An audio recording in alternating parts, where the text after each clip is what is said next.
Man, it sure seems to me like Jesus' way is what I've needed my whole life, what I should have been given my whole life,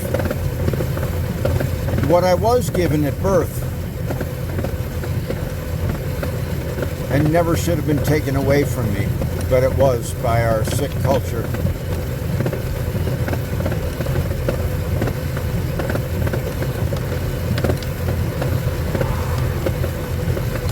And religion, which are inextricably woven in this sick country. Now toward the end, I think, of my third year of rehabilitation, following Jesus' way, applying Jesus' way,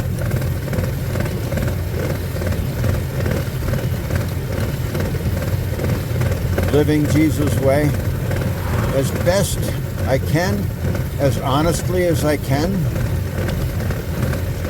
What I want to have is the quality of life that he had. The most joyful, abundant life of anyone that's ever been.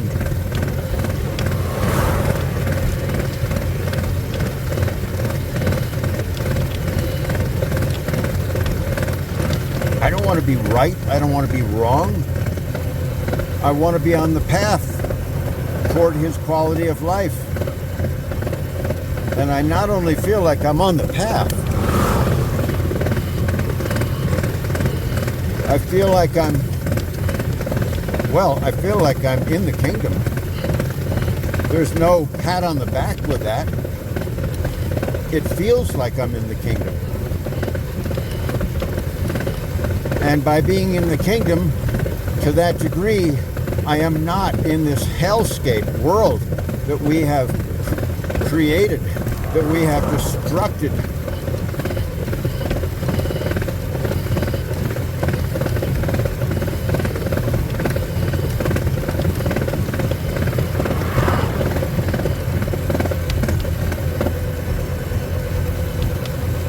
Corey messaged me this morning,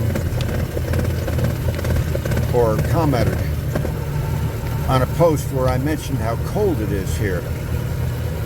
It was not only cold, but I'm feeling it more than when I was in the Rockies of Colorado last January.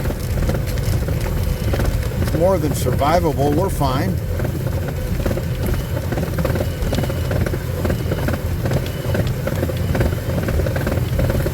However, it concerns me because if it gets worse,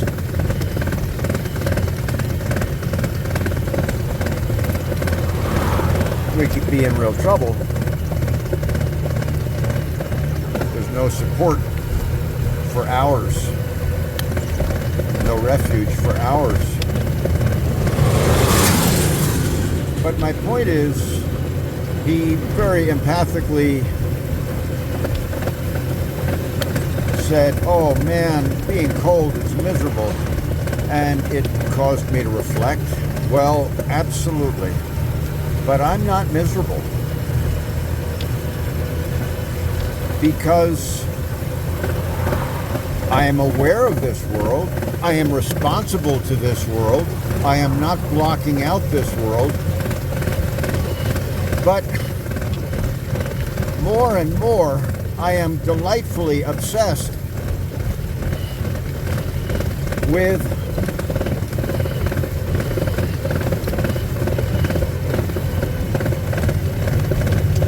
trying to be sure that I make Jesus' team.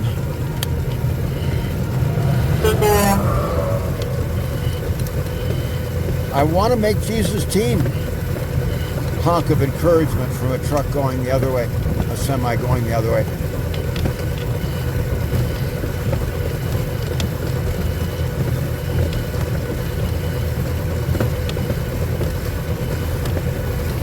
I want to make his team of healers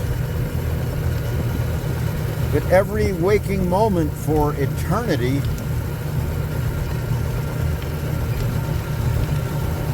have the joyful, abundant life of trying to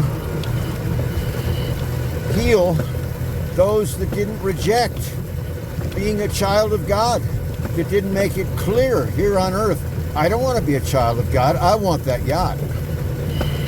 I want my expensive house. I want the expensive clothes.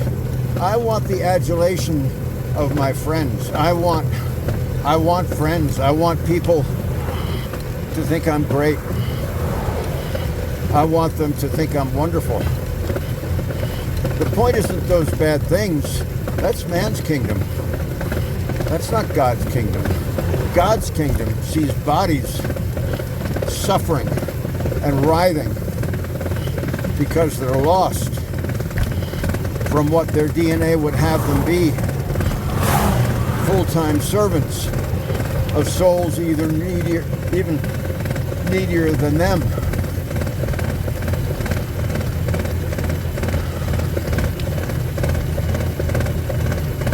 And the model I have of Jesus' idea of heaven is, these are the auditions. These are the tryouts. This is the farm team. This life is the farm team. And if you show the commitment to get on the farm team, and you display commitment for the joy of it, of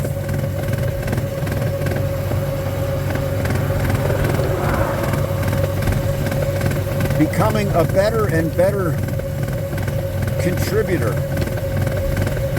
on that farm team, you're going to gain in competence, and much more importantly, you are demonstrating that being on that particular team is what your life is about.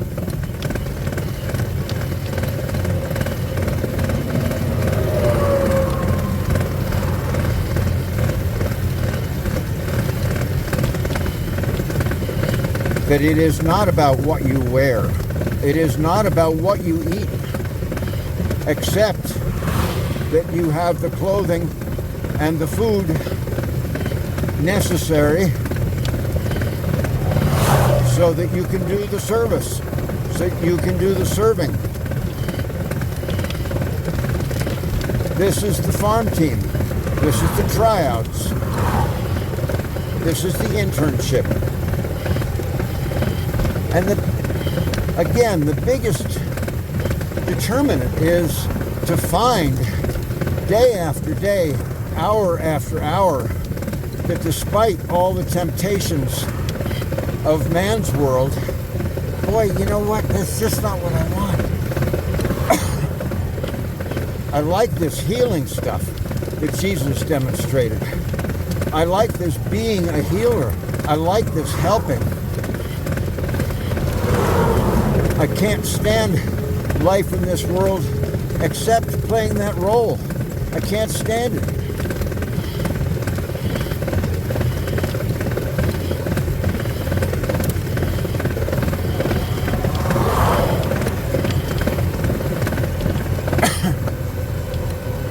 And I'm in heaven when I avoid getting distracted, even by the terrible cold last night and the potential worry of if we stopped being able to keep it in check last night.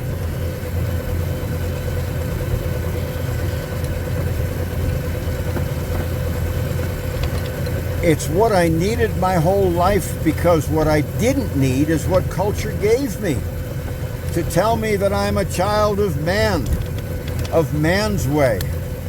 Oh my God, what evil ways. If you want to know how evil, read Matthew, Luke, and Mark objectively, and phrase by phrase, when Jesus tells us the attributes of a child of God. It will be objectively inescapable to you.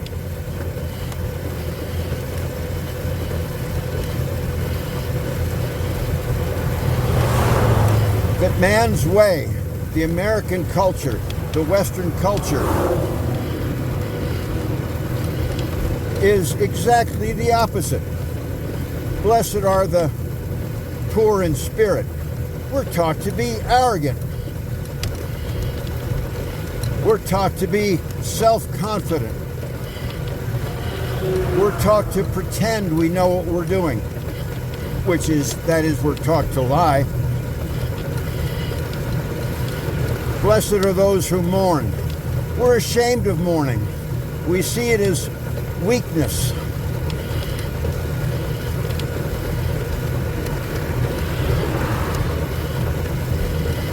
Blessed are the meek. Arrogance, false confidence. Act like you know it all. Thirst and hunger for righteousness' sake. Become an expert at asserting that unrighteousness is righteous. Oh, it's righteous that we starve to death 500,000 Afghani children. It's righteousness that we are exterminating the Palestinians. It is righteousness that we do not repent. We do not pay restoration to the Native Americans and the Africans that we brought here as slaves. It is righteousness that we allow the U.S. government, by paying our taxes at least, and our silence at least, to exploit, enslave, brutalize Native peoples in the global South, then and now and into the future. It's righteousness. I'll tell you why. As a matter of fact, I'll find it right here in my Bible. Oh man, obviously I could go on. Jesus' way of understanding life, of understanding our role in life.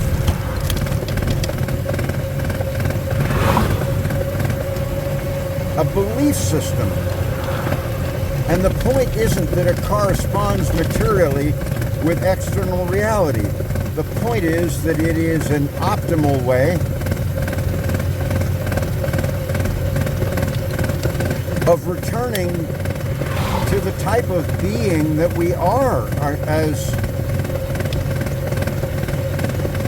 programmed into our DNA over the millennium. And how can we imagine that we are more gratified creatures than when we do what our DNA would have it, when we be what our DNA would have us be? We don't imagine that a dolphin is more gratified living man's way in an aquarium than out in the ocean. But we imagine that we mammals, we human mammals, are more gratified in the man-made fishbowl, living the way that our environment trains us to be, rather than the way Jesus leads us to be. Man, I am just so glad I have rediscovered Jesus' way, truth, and life. Just so obviously there, but we've been brainwashed so brilliantly for 2,000 years by Christianity. Brainwashed Christians propagating more brainwashed Christians. It is such a vicious cycle. Can I break it? Almost certainly not. But I might protect a soul that isn't yet dead, sometime now or several generations hence, somehow. And in my imagination, I believe that, no, in my experience, I know that it is joyful, abundant life for me. And I'm further motivated and pulled forward by believing that there's a good chance it's going to qualify for me for Jesus' eternal team of healers. Yahoo!